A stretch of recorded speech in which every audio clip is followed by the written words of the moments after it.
समस्त praise the Lord. आसतु आज जीवंत प्रतिज्ञायुक्त वाक्य माने देखि जिबा रोमियो 8 तार 38 39।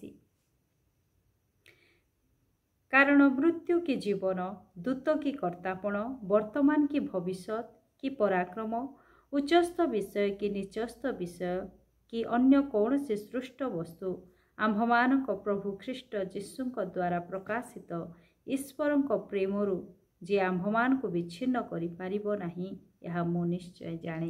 Praise the Lord.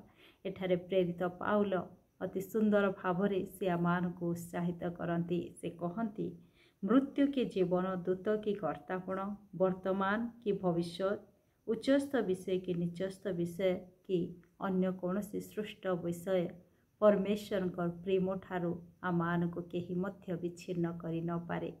कारण परमेश्वर से आमान को प्रेम करियछंती।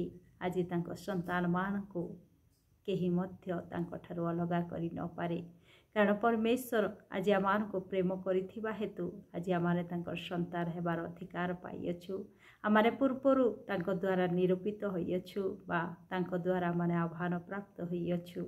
आज आमाने प्रभु को जदि प्रेम करूछु तांकर प्रेमठू आमान को केही मध्य विच्छिन्न करि न पारे। आज जगतरे अनेक विषय प्रभु लोक मान को ताड़ना करा जाउछि। अनेक तिक्त मना लोक माने प्रभुंकर प्रेमरु से माने विच्छिन्न हुअन्तु बोली सेमानको शारीरिक निर्यातना देवा सहित अनेक मानसिक निर्यातना मध्य दिया जाउछि। आज अनेक लोकंकु सेमानको ताड़ना देवा सहित सेमानकर गृह विभिन्न प्रकार तांकर धन संपत्ति को नष्ट करा जाउछि। ए समस्त जंत्रणा द्वारा से माने जे प्रकार ख्रीष्ट को भूली जिबे आउ से माने प्रभुंक ठारू अलगा हे जिबे एही चिंताधारा रे अनेक तिक्त लोक माने प्रभुंक लोक मान को ताड़ना करूछंती। किंतु आज आमाने प्रभुंकर प्रेम को चाखी अछु। आमानकर प्रभुंकर प्रेम चिरस्थायी प्रेम अटे। से आमान को से पापर जंजीर मुक्त करी आज अनंत राज्यर अंशी हेबा निमंते से आमान को तांकर संतान करियछंती। तेणु आज आमानकर प्रभुंकर प्रेम ठारू कौनसी विषय आमान को विच्छिन्न करि न पारे। आज जगत भावु थाई पारे सेमान को ए प्रकार ताड़ना देले से बारे प्रभु को भूली जिबे। किंतु जो माने प्रकृत प्रभुंकर शिष्य बा प्रभु को प्रेम करुथिबा लोक माने केबे मध्य से माने जगतर कौनसी ताड़ना को भय करिवे नाही। प्रभुंक वाक्य से 8 यदि आमाने देखिबा 28 रु जो माने ईश्वर को प्रेम करती, जो माने ताहांक संकल्प अनुसार आहूत होइयछंती, ईश्वर जे समस्त विषय से मानकर मंगल साधन करती यह आम्भे माने जानो। Praise the Lord. जो माने ईश्वर को प्रेम करती, जो माने तांकर संकल्प अनुसार आहूत होइयछंती, ईश्वर जे से समस्त विषय से मानकर मंगल साधन करती। Praise the lord. प्रभुंकर प्रेम करुथिबा लोक मानक प्रति प्रभु से तांकर समस्त विषय मंगल साधन करती। से माने ताड़ना भोग कले मध्य से मानक पाए उत्तम पुरस्कार रही प्रभुंक लोक माने जानती। प्रभुंक वाक्य लिखा जाए कारण जो मानक से पूर्वर जानिथिले से मानक ताहांक पुत्रंक प्रतिमूर्तिर अनुरूप हेबा निमंते से पूर्वर निरूपण मध्य करिथिले। जेपरि से अनेक भ्रातांक मध्य अग्रज हुअंती। आउ जो मानक से पूर्वर निरूपण करिथिले से मानक से मध्य आह्वान कले। पुणी जो मानक से आह्वान कले से मानक से मध्य धार्मिक बोली गणिले।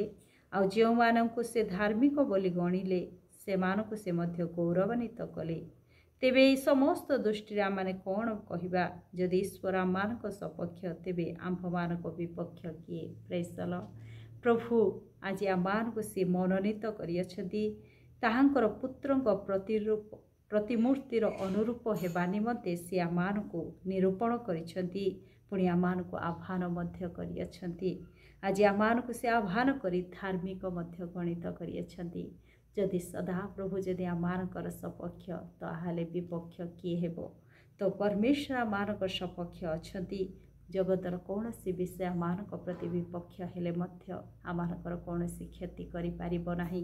कारण परमेश्वर वाक्य लिखा जाए तार 26 रे आउ से प्रकार आत्मा मध्य आमानक दुर्बलतार साहाय्य करती। कारण कौन प्रार्थना करिबा उचित ताहा आम्भे माने जानु नाहु। किंतु आत्मा स्वयं अकथनीय आर्तनादरे आमानक निमंते निवेदन करती। पुणी जे आमानकर हृदय अनुसंधान करती ସେ ଆତ୍ମାଙ୍କ ଭାବ କ'ଣ ତାହା ଜାଣନ୍ତି, କାରଣ ସେ ଈଶ୍ୱରଙ୍କ ଇଚ୍ଛା ଅନୁସାରେ ସାଧୁମାନଙ୍କ ନିମନ୍ତେ ନିବେଦନ କରନ୍ତି। ପ୍ରେଜ୍ ଦ ଲର୍ଡ। ଆଜି ଆମମାନଙ୍କର ଦୁର୍ବଳତାରେ ମଧ୍ୟ ସେ ଆମମାନଙ୍କ ସହାୟ ହେବା ପରମେଶ୍ୱର ଆମମାନଙ୍କ ଦୁର୍ବଳତାରେ ଆମମାନଙ୍କୁ ସାହାଯ୍ୟ କରିବା ନିମନ୍ତେ ସେ ଆମମାନଙ୍କ ପାଇଁ ଅକଥନୀୟ ଆର୍ତ୍ତନାଦରେ ସେ ପିତାଙ୍କ ନିକଟରେ ନିବେଦନ କରୁଅଛନ୍ତି। ପରମେଶ୍ୱରଙ୍କ ବାକ୍ୟ ଲେଖାଯାଏ ତାର 32ରେ, ଯେ ଆପଣା ପୁତ୍ରକୁ ସୁଦ୍ଧା ରକ୍ଷା କଲେ ନାହିଁ, ମାତ୍ର ଆମ୍ଭମାନଙ୍କ ନିମନ୍ତେ ତାହାଙ୍କୁ ସମର୍ପଣ କଲେ, ସେ କିପରି ତାହାଙ୍କ ସହିତ ମଧ୍ୟ ସମସ୍ତ ବିଷୟ ଆମମାନଙ୍କୁ ଅନୁଗ୍ରହରେ ଦାନ ନ କରିବେ। ପ୍ରେଜ୍ ଦ ଲର୍ଡ। ଆଜି ଆମମାନଙ୍କୁ ସେ କେତେ ପ୍ରେମ କରୁଅଛନ୍ତି। ଆଜି ସେ ଆମମାନଙ୍କ ସପକ୍ଷ ହେବା ସହିତ ସେ ଆମମାନଙ୍କର ପରିତ୍ରାଣ ନିମନ୍ତେ ଆମମାନଙ୍କୁ ଅନନ୍ତ ଜୀବନ ଦେବା ନିମନ୍ତେ ଆପଣା ପୁତ୍ରକୁ ମଧ୍ୟ ରକ୍ଷା ନ କରି ଆମମାନଙ୍କ ନିମନ୍ତେ ଦାନ କରିଅଛନ୍ତି।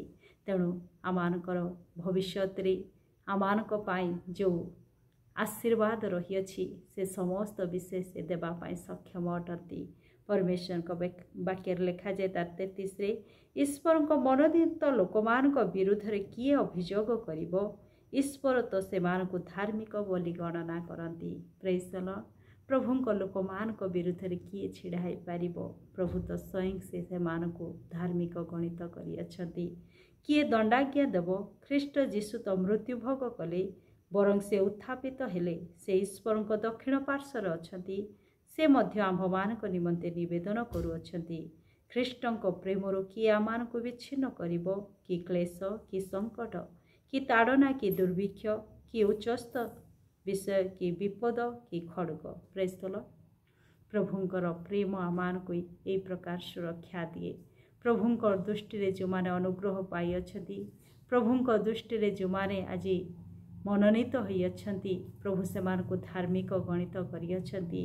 ଆଉ ସେମାନଙ୍କୁ ଖ୍ରୀଷ୍ଟ ଯୀଶୁଙ୍କର ମୃତ୍ୟୁଭୋଗ ଦ୍ୱାରା ସେମାନଙ୍କୁ ସେ କ'ଣ କରୁଅଛନ୍ତି? ସୁରକ୍ଷା ଦେଉଅଛନ୍ତି। ଆଉ ଖ୍ରୀଷ୍ଟ ଯୀଶୁ ମଧ୍ୟ ପିତାଙ୍କ ନିକଟରେ ତାଙ୍କର ଧାର୍ମିକ ବ୍ୟକ୍ତିମାନଙ୍କ ପାଇଁ ବା ତାଙ୍କୁ ପ୍ରେମ କରୁଥିବା ଲୋକମାନଙ୍କ ପାଇଁ ସେ ନିବେଦନ କରୁଅଛନ୍ତି। ତେଣୁ ଆଜି ଏର ବାକ୍ୟ ଅନୁସାରେ ଆମମାନେ ଭୟଭୀତ ହେବା ନାହିଁ। ଖ୍ରୀଷ୍ଟଙ୍କ ପ୍ରେମରୁ ଆମମାନଙ୍କୁ କେହି ମଧ୍ୟ ବିଚ୍ଛିନ୍ନ କରିନପାରେ। କି କ୍ଲେଶ, କି ସଙ୍କଟ, ତାଡ଼ନା, କି ଦୁର୍ଭିକ୍ଷ, ଉଲ୍ଲଂଘତା, କି ବିପଦ, କି ଖଡ଼ଗ, କୌଣସି ବିଷୟ ଖ୍ରୀଷ୍ଟଙ୍କ ପ୍ରେମ ଠାରୁ ଆମମାନଙ୍କୁ ବିଚ୍ଛିନ୍ନ କରି ନପାରେ। ଆଜି ପ୍ରଭୁଙ୍କର ମନୋନୀତ ଲୋକମାନେ ଆମମାନେ ହୋଇଅଛୁ। ତାଙ୍କର ସେ ପ୍ରେମରେ ଆମମାନେ ଆବଦ୍ଧ ହୋଇଅଛୁ। ପ୍ରଭୁଙ୍କର ପ୍ରେମ ଆମମାନଙ୍କ ପ୍ରତି ଯଥେଷ୍ଟ ରହିଅଛି।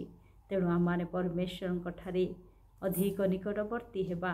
ପ୍ରଭୁ ଆମମାନଙ୍କୁ ସୁରକ୍ଷା ଦେବା ପାଇଁ ସେ ସକ୍ଷମ ଅଟନ୍ତି, କାରଣ ପ୍ରଭୁ ଆମମାନଙ୍କୁ ପ୍ରେମ କରନ୍ତି। ସେ ଆମମାନଙ୍କ ସପକ୍ଷ, ସେ ଆମ ପାଇଁ ନିବେଦନ କରୁଅଛନ୍ତି ପିତାଙ୍କ ଠାରେ।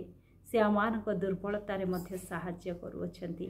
ତେଣୁକରି ଆଜି ଆମମାନେ ପରମେଶ୍ୱର ଠାରେ ସ୍ଥିର ରହିବା, ପ୍ରଭୁଙ୍କ ଠାରେ ଆହୁରି ଆଗକୁ ବଢ଼ିବା, ପ୍ରଭୁଙ୍କ ଠାରେ ଆହୁରି ଭରସା ରଖିବା, କାରଣ ପରମେଶ୍ୱର ଆମମାନଙ୍କର ସପକ୍ଷ।